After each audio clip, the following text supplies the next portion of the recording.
Friends, Brajesh sir Pioneer की English class में आपका स्वागत है। दोस्तों, पिछले वीडियोस में हम लोग टाइम एंड टेंस चैप्टर के सबसे पहले भाग प्रेजेंट इंडेफिनिट टेंस का अध्ययन कर रहे थे।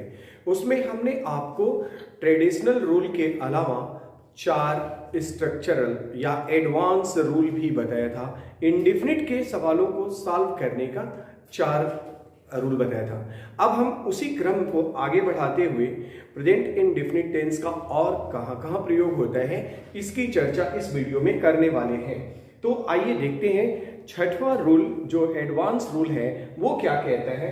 दोस्तों, व्यवहारिक जीवन में ऐसे कई वाक्य हमें बोलने होते हैं जिसमें हम क्रिया पर जोर देते हैं, मतलब क्रिया को एम्फेसाइज करते हैं। और जैसे एम्फेसाइज करने के लिए हिंदी वाक्यों में हम तो शब्द का प्रयोग करते हैं, वैसे ही वे वाक्य अंग्रेजी के ट्रेडिशनल पैटर्न पर अनुवाद नहीं किए जाते। यानी ट्रेडिशनल रूल में डज डू नहीं होता है अफर्मेटिव सेंटेंस में, बट यहाँ पे हमें डज और डू को लाना पड़ता है। जैसे एग्जांपल्स में देखते हैं, हम ट्रेडिशनल इंग्लिश में इंडेफिनिट के सेंटेंस लेते हैं, जैसे वह जाता है, लेकिन इसी को अगर हम एम्फेसाइज करें तो वह जाता तो है, यानी वह जाता तो है, वह खाता तो है, आप अंग्रेजी पढ़ते तो हैं, मैं आपको पढ़ाता तो हूं। इस प्रकार के वाक्य आ जाएंगे। गीता गीत गाती है, ये नॉर्मल सेंटेंस है प्रेजेंट इंडेफिनिट टेंस का, जबकि गीता गीत गाती तो है। आप यहाँ पे देख रहे हैं गाती के बाद तो आके उस पर एम्फेसाइज किया जा रहा है। वे लोग अंग्रेजी बोलते हैं, ये नॉर्मल सेंटेंस हुआ, बट वे लोग अंग्रेजी बोलते तो हैं। इस प्रकार एम्फेसाइज करके अगर वाक्य आए तो इनका अनुवाद करते समय सबसे पहले हम सब्जेक्ट लिखते हैं, फिर हेल्पिंग वर्ब डज और डू। ये इसे एडवांस बनाता है, क्योंकि ट्रेडिशनल रूल में डज डू का प्रयोग अफर्मेटिव में नहीं किया, इसका प्रयोग हम निगेटिव में करते हैं। अगले वीडियोस में या इस वीडियो के ही लास्ट में आप ये पाएंगे। दूसरा, फिर मेन वर्ब की फर्स्ट फॉर्म, फिर ऑब्जेक्ट। इस नियम से चले तो वह जाता तो है, ही डज गो। अब यहाँ पे ये आपको ध्यान रख लेना है कि सिंगुलर सब्जेक्ट के साथ डज वर्ब का प्रयोग होता है, जबकि प्लूरल के साथ डू का प्रयोग होता है। आई, यू, वी, दे या प्लूरल नाउन हो तो डू का प्रयोग करते हैं। इस नियम से देखें दोस्तों, तो Gita does sing a song, Gita गीत गाती तो है, वे लोग अंग्रेजी बोलते तो हैं, दे डू स्पीक इंग्लिश। यानी आपने देखा कि इन वाक्यों में डज और डू को ला देना है, बस इतनी सी ही कला है, इतनी सी ही बात का ध्यान रखना है। अगला रूल हम बढ़ते हैं, रूल नंबर 5, रूल नंबर 7, ये 7वां होगा एडवांस रूल में। 7वां नियम आपका क्या कहता है कि यदि प्रेजेंट इंडेफिनिट टेंस का वाक्य हो और उसमें अब क्रिया को छोड़ कर्ता को एम्फेसाइज किया गया, किसी काम को करने वाला दबाव देके, डूअर जो है, एजेंट जो है सब्जेक्ट का, वो दबाव देके कोई बात करे। जैसे आप देख रहे हैं कि मैं ही तो अंग्रेजी सिखाता हूं, मैं ही तो। फिर देखिए दूसरा वाक्य, आप ही तो उससे आप बात करते हैं उससे। ये एक्चुअली नॉर्मल सेंटेंस हुआ, लेकिन आप ही तो बात करते हैं, आप ही तो वहां जाते हैं, वे लोग ही तो ऐसा करते हैं, मोदी जी ही तो अपने बच्चों को बचाते हैं। ऐसे वाक्य अगर हो तो इन वाक्यों का अनुवाद करते समय एक फ्रेज छोटा सा हमें वाक्य के पहले, जो ट्रेडिशनल कॉन्सेप्ट है उसके पहले लिख लेना होता है, नन बट। ये नन बट यानी कोई और नहीं, इसके बाद आता है सब्जेक्ट हमारे वाक्य का, और फिर मेन वर्ब और ऑब्जेक्ट। बस इतना ध्यान रखना है। जैसे हमने कहा कि मैं ही तो अंग्रेजी सिखाता हूं, तो अब इसका अनुवाद होगा दोस्तों, none but I teach English, none but I teach English, मैं ही तो अंग्रेजी सिखाता हूं। दूसरा वाक्य है, आप ही तो उससे बात करते हो, none but you talk to her, none but you talk to her, Gita ही तो गीत गाती है, none but Gita sings a song. इस प्रकार दोस्तों आप आसान तरीके से अंग्रेजी को और अंग्रेजी के इन एम्फैटिक सेंटेंसेस का अनुवाद कर सकते हैं। इसके अलावा हम अगले नियमों पर बात करते हैं। अगले नियम देखते हैं। एडवांस रूल में जो नेक्स्ट होता है वो होता है कुछ इस तरह का। एक बहुत ही महत्वपूर्ण सेंटेंस है दोस्तों, जो अक्सर लोग आपके नॉलेज को गेस करने के लिए, जज करने के लिए आपसे पूछ देते हैं और आप में से बहुत सारे लोग उन वाक्यों में कंफ्यूजन क्रिएट कर लेते हैं या फिर कहीं ना कहीं मिस कर देते हैं। तो आइए हम इस नियम को आज प्रेजेंट इंडेफिनिट के सीखते हैं। रूल कहता है कि यदि किसी वाक्य में फ्यूचर का कोई एक्शन पहले से ही पास्ट में ही एकदम से फिक्स हो गया हो, ये होना है, हम उस वाक्य के अंतिम शब्द को नहीं देखते हैं, क्रिया को देखते हैं। जैसे मैं एक एग्जांपल लेता हूं, मैं कहूं कि प्रधानमंत्री आज शाम मेरे गांव आएंगे। तो आप इस वाक्य से अगर आपको आइडेंटिफाई करने को कहा जाए तो क्या आप बताएंगे कि ये कौन सा टेंस है? मेरे गांव आएंगे। तो जनरली हम लोग जब भी पूछते हैं या सिखाते हैं तो ये बताया जाता है कि हिंदी वाक्यों के अंत में अगर है, हूं, हो है तो फिर वो प्रेजेंट टेंस का वाक्य हुआ, था, थे, थी है तो पास्ट का हुआ और गा, गे, गी है तो वो फ्यूचर का हुआ। लेकिन यहाँ पे एक बात गौर करिएगा कि आएंगे ये तो दिखा रहा है, ठीक है, गा, गे, गी, इसे देखते ही बहुत सारे आप में से बहुत सारे स्टूडेंट कहेंगे सर ये वाक्य तो फ्यूचर टेंस का है। But no, here we are to pay better attention. यहाँ थोड़ा ज्यादा ध्यान देना है कि प्रधानमंत्री का आना कब हो रहा है? आज शाम। वो कल नहीं आ रहे, आज के डेट में आ रहे हैं और आज वर्तमान काल का यानी कि प्रेजेंट टेंस का रिप्रेजेंटेटिव वर्ड है और इसलिए यह क्रिया वर्तमान काल में हो रही है। तो फिर आप क्वेश्चन कर सकते हैं कि सर इसमें फिर गागेगी क्यों आया है, इजंट इट, और फिर गागेगी क्या है? तो मैंने आपको पहले ही इस चैप्टर के शुरुआत में कॉन्सेप्ट जो दिया, टाइम एंड टेंस। तो दोस्तों इस वाक्य में जो टेंस है ये प्रेजेंट का है, लेकिन ये जो टाइम है आज शाम ये फ्यूचर का है। यानी सपोज अभी 12 बजे, दिन के 12 बज रहे हैं, ठीक है, और शाम को 5 बजे प्रधानमंत्री को आना है, तो अभी वो टाइम जो है 12 के बाद ही तो 5 आएगा। इस प्रकार ऐसे वाक्यों का अनुवाद जो स्टूडेंट्स क्लियर नहीं होते हैं, जिनका कॉन्सेप्ट, वो जनरली फ्यूचर टेंस में बनाएंगे कि the prime minister will come to my village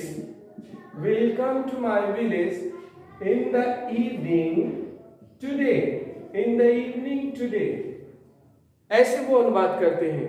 but नहीं, इसको आपको ध्यान में रखना है, इन वाक्यों का अनुवाद हम ऐसे नहीं करते हैं। इन वाक्यों को हम कैसे लिखते पढ़ते हैं तो गौर करेंगे, इनको हम प्रेजेंट इंडेफिनिट में बनाते हैं और प्रेजेंट इंडेफिनिट के रूल के according the prime minister comes to my village. ध्यान रखिएगा, यहां वेलकम का प्रयोग ना करके कम्स का प्रयोग करना है। बस इतनी सी बात। ये नियम भी प्रेजेंट इंडेफिनिट से बिलोंग करता है और प्रेजेंट इंडेफिनिट टेंस के वाक्य के अकॉर्डिंग चलते हैं। रूल नंबर 8 की बात करें, इसी प्रेजेंट इंडेफिनिट टेंस का प्रयोग से जुड़ा एक और कीमती रूल आपको बताते चले दोस्तों। तो 8वां रूल ये कहता है कि वे वाक्य जिनमें वो भले ही भूतकाल में प्रयोग किए गए हों, भूतकाल की किसी क्रिया को वर्तमान में लाइव दिखाना हो, यानी सजीव या जीवंत प्रस्तुति करना हो। जैसे आप अक्सर टीवी में देखते हैं, बहुत सारे हमारे संत महात्मा उपदेश देते हैं, वो रामायण काल, महाभारत काल की किसी घटना का वर्णन कर रहे होते हैं, लाखों की संख्या में श्रोता उनके वर्णन को सुनते हैं। गौर करेंगे, राम रावण के युद्ध का वर्णन हो रहा है और हमारे उपदेशक संत जो भी प्रीचर होते हैं वो कह रहे हैं, कथा सुनाते हुए क्या कह रहे हैं कि और इस प्रकार भगवान राम रावण का अंत करते हैं। तो आपको भी पता है यह घटना 10,000 वर्ष से भी ऊपर की है, गौर करेंगे। लेकिन जब हमारे यहाँ इसकी प्रस्तुति होती है तो कहा जाता है कि और इस प्रकार भगवान राम रावण का वध करते हैं। रावण का वध करते हैं यानी कि ऐसा लगता है जीवंत प्रस्तुति हो रही है, श्रोता इसको ऐसे समझते जैसे उनके सामने पूरी घटना उनके मानस पटल पे चल रही होती है और वो अपने आप को वर्तमान में उस घटना के साथ जोड़ के पाते हैं। उन्हें लगता है कि ये हो रहा है। तो वहां पर ऐसी अतीत की किसी भी घटना को जीवंत बना के प्रस्तुत करना हो, जैसे हमें कहना हो कि बाबर नदी पार करता है और इब्राहिम लोदी से उसका भयंकर युद्ध होता है दिल्ली में, गौर करेंगे, दिल्ली की सल्तनत के लिए। तो बाबर नदी पार करता है। अब बाबर ने ये 500 साल पहले किया तो इसका अनुवाद पास्ट में नहीं करते, इम्पैक्ट जीवंत बनाने के लिए हम इसे प्रेजेंट में प्रस्तुत किया करते हैं। जैसे हमने कहा कि और इस तरह भगवान राम रावण का वध करते हैं, गौर करेंगे। और इस तरह इसके लिए आप एक शब्द का प्रयोग करेंगे 10 माने इस तरह होता है, या फिर आप इसके लिए एंड इन दिस वे इस प्रकार लॉर्ड रमा, भगवान राम को इंग्लिश में लॉर्ड रमा किल्स रावण, ध्यान रखेंगे किल्स रावण। अब यहां पे किल्ड का प्रयोग नहीं हुआ है, ये प्रेजेंट इंडेफिनिट टेंस का इन कंडीशंस में प्रयोग होता है, इसे आप ध्यान रखेंगे। और एक साथ ये जो मैंने हेडिंग आपको दिया था वीडियो में 12 तरह से इंडेफिनिट के सवालों को या 12 जगह पे इंडेफिनिट के रूल फॉलो होते हैं उनको इसीलिए दिया था कि आप सभी उन 12 नियमों को सीख सकें। तो दोस्तों इस तरह हम आगे बढ़ते हैं, आगे भी बहुत सारी चीजें अभी हैं देखने को। रूल नंबर 9 हमें क्या बताते हैं कि इंडेफिनिट का एक और प्रयोग होता है, अगर किसी वाक्य में हमें किसी की हैबिट को दिखाना है, यानी किसी की आदत को दिखाना है अथवा किसी के नेचर को दिखाना है, तो हम इंडेफिनिट टेंस का प्रयोग करेंगे। और तब उसमें इंडेफिनिट के ट्रेडिशनल पैटर्न का प्रयोग होता है, यानी सब्जेक्ट V1 V5 और ऑब्जेक्ट वाला रूल, जिसे हम यस या ईएस बताए थे पहले वीडियो में। तो गौर करेंगे, जैसे मैं कहूं कि कुत्ते अजनबियों पर भौंकते हैं, कुत्ते अजनबियों पर भौंकते हैं, ये उनके नेचर में है। बिल्ली दूध पीती है, उसकी हैबिट है दूध पीना, गौर करेंगे। तो इन दोनों में नेचर और हैबिट जहां पे दिखाना हो आप प्रेजेंट इंडेफिनिट टेंस का बेसिक प्रयोग करते हैं। जैसे हमको कहना हो इस बात को, तो dogs bark at strangers, dogs bark at strangers, हमें ऐसे कहना पड़ेगा, गॉट इट। फिर द कैट या कैट लिक्ड मिल्क, लिक मतलब पीना या चाटना जीवा से, चूंकि कोई भी जीव जंतु वो डायरेक्ट हमारे आपकी तरह पानी को ड्रिंक नहीं करते, पीते नहीं है, तो वो जीवा से उठा के पीते हैं, चाट के पीते हैं, इसलिए लिक क्रिया का प्रयोग किया जाता है यहाँ पे। कैट लीक्स मिल्क, दूध पीती है। 10वां रूल दोस्तों कहता है इसी इंडेफिनिट टेंस का कि अगर किसी वाक्य में किसी यूनिवर्सल फैक्ट को दिखाना होता है, यूनिवर्सल फैक्ट यानी सदा सच रहने वाली बातें, तो हम इंडेफिनिट टेंस के नियमों का प्रयोग करेंगे। जैसे हम कहें कि सूर्य पूरब में उगता है, यह एक यूनिवर्सल फैक्ट है, इसमें कभी आप बदलाव नहीं देखे होंगे न देखेंगे। चांद रात को दिखाई देता है, पृथ्वी सूर्य की परिक्रमा करती है या चारों ओर घूमती है। ऐसे वाक्यों का अनुवाद करते समय फिर हम ट्रेडिशनल रूल का फॉलो करते हैं। जैसे पृथ्वी सूर्य की परिक्रमा करती है, पृथ्वी सूर्य की परिक्रमा करती है। तो इस वाक्य में देखा आपने दोस्तों, नेचुरल यानी यूनिवर्सल एक फैक्ट दिया हुआ है, तो इसको हम subject V5 V1 plus object वाले पैटर्न पे बनाएंगे। The earth moves around the sun, around the sun, इस प्रकार इनका अनुवाद करेंगे। The earth moves around the sun. सूर्य पूरब में उगता है, पश्चिम में अस्त होता है। तो यहां पे हम फिर सूर्य पूरब में उगता है के लिए the sun rises in the east, the sun rises in the east का प्रयोग करेंगे। चांद रात को दिखता है, तो the moon appears at night, the moon appears at night. तो इस प्रकार देखा दोस्तों कि इंडेफिनिट टेंस के कई तरह से प्रयोग होते हैं और ये अभी सिर्फ अफर्मेटिव है। इसके बाद हमको नेगेटिव, इंट्रोगेटिव और इंट्रोगेटिव नेगेटिव का पैटर्न देखना होता है।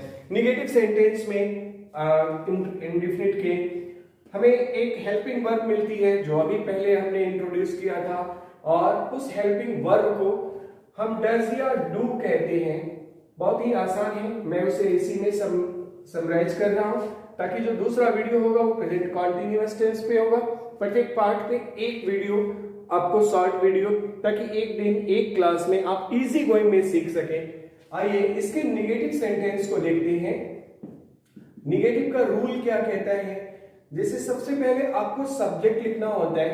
यहां हेल्पिंग वर्ब आपको दो मिलती हैं, डज और do, then comes not and then main verb and object. अब यहाँ पे निगेटिव में मेन वर्ब का मूल रूप ही प्रयोग करना है, यस या यस वाली बात खत्म हो जाती है।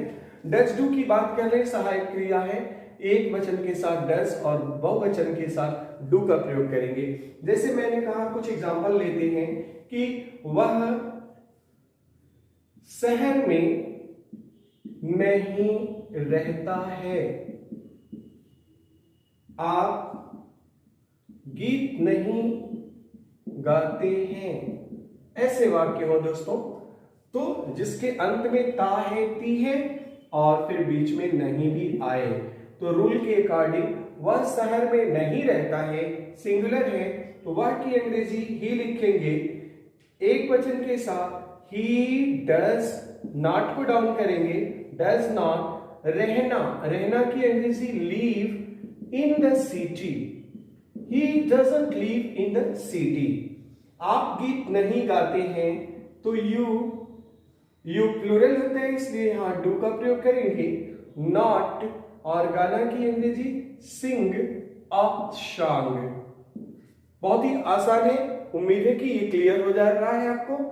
एक वचन के साथ डज और बहुवचन के साथ डू का प्रयोग करते हैं, देन कम्स नॉट। इसके बाद होता है दोस्तों इंट्रोगेटिव सेंटेंस। जो तीसरा पैटर्न होता है प्रश्नवाचक वाक्य, इंट्रोगेटिव सेंटेंस। प्रश्नवाचक वाक्य की बात करें तो ये दो प्रकार के होते हैं। एक तो क्या से शुरू होते हैं, जैसे हम इसी वाक्य को ले लें कि क्या वह शहर में रहता है, क्या वह शहर में रहता है। और दूसरा कि वह शहर में क्यों रहता है, वह शहर में क्यों रहता है। तो इन दोनों वाक्यों में देखिए दोस्तों, एक की शुरुआत क्या से हुई है और दूसरे में WH वर्ड, यानी कि कब, कहां, क्या, क्यों, कैसे, कितना, कितनी, कितने, जो WH या क्वेश्चन वर्ड होते हैं उनको बीच में रखा गया है। अनुवाद का पैटर्न है कि जो शुरू में है उनके लिए सबसे पहले हेल्पिंग वर्ब का प्रयोग करते हैं, यानी क्या कि अपनी अंग्रेजी व्हाट का प्रयोग नहीं करेंगे, यदि इसके बाद कोई कर्ता आया है, वह आया है, तो उसके लिए सहायक क्रियाओं को डज और डू को क्रमशः पहले लिख लेते हैं, फिर सब्जेक्ट लिखते हैं दोस्तों, मेन वर्ब, ऑब्जेक्ट, लास्ट में क्वेश्चन मार्क। इस नियम से चलेंगे। क्या वह शहर में रहता है, तो does he live in the city, does he live in the city. वह शहर में क्यों रहता है, तो यहां पे इस वाक्य में देखेंगे why does he live in the city, why does he live in the city. इसमें यदि वाक्य के बीच में कोई WH वर्ड आया है तो इस पैटर्न के पहले उस WH वर्ड को लिख लिया जाता है दोस्तों। बेहद आसान कॉन्सेप्ट है। इसके साथ चौथे नंबर पे आते हैं तो इंट्रोगेटिव निगेटिव सेंटेंस होते हैं। इंट्रोगेटिव निगेटिव प्रश्नवाचक नकारात्मक वाक्य, यानी वे वाक्य जिसमें प्रश्न सूचक शब्द भी होगा, नकारात्मक शब्द भी होगा। हम इसी को मॉडिफाई कर लेते हैं। क्या वह शहर में नहीं रहता है? वह शहर में क्यों नहीं रहता है? यानी सिर्फ नहीं बढ़ा दिया जाए तो इंट्रोगेटिव से वाक्य निगेटिव में बदल जाता है। अब इसके लिए नहीं की अंग्रेजी हमें सब्जेक्ट के बाद नॉट का प्रयोग करना पड़ता है। बस आपको अतिरिक्त कुछ नहीं करना पड़ रहा है, उस नहीं का लोकेशन ध्यान रख लेना है, सब्जेक्ट के बाद नॉट का प्रयोग। इस नियम से चलेंगे तो does he not live in the city, does he not live in the city. और दूसरा है why does he not live in the city. तो इस प्रकार आपने देखा दोस्तों कि प्रेजेंट इंडेफिनिट टेंस सबसे इंपॉर्टेंट में से एक होता है। इसे दर्जनों प्रकार से व्यक्त किया जाता है बोलचाल में, और इसलिए मैंने आपको थोड़ा समय अतिरिक्त तो लिया, लेकिन इन दर्जनों पैटर्न्स को बताया और इनके अफर्मेटिव, निगेटिव, इंट्रोगेटिव और इंट्रोगेटिव निगेटिव कॉन्सेप्ट को क्लियर किया। तो उम्मीद करते हैं कि आपको प्रेजेंट इंडेफिनिट टेंस का कॉन्सेप्ट और ट्रेडिशनल तथा एडवांस दोनों कॉन्सेप्ट क्लियर हो चुका होगा। इसी के साथ यदि आपको हमारा कंटेंट पसंद आता है तो आप इस वीडियो को अपने दोस्तों तक जरूर पहुंचाएं, उन्हें शेयर करें, सब्सक्राइब कर लें, अधिक से अधिक सब्सक्राइब कराने पर जोर दें और वीडियो को लाइक करें, बेल आइकन को हिट करना ना भूलें ताकि हमारे वीडियो सबसे पहले आप तक पहुंचे और आपके सीखने के क्रम में कोई बाधा ना आए। Keep watching, keep learning. Thank you.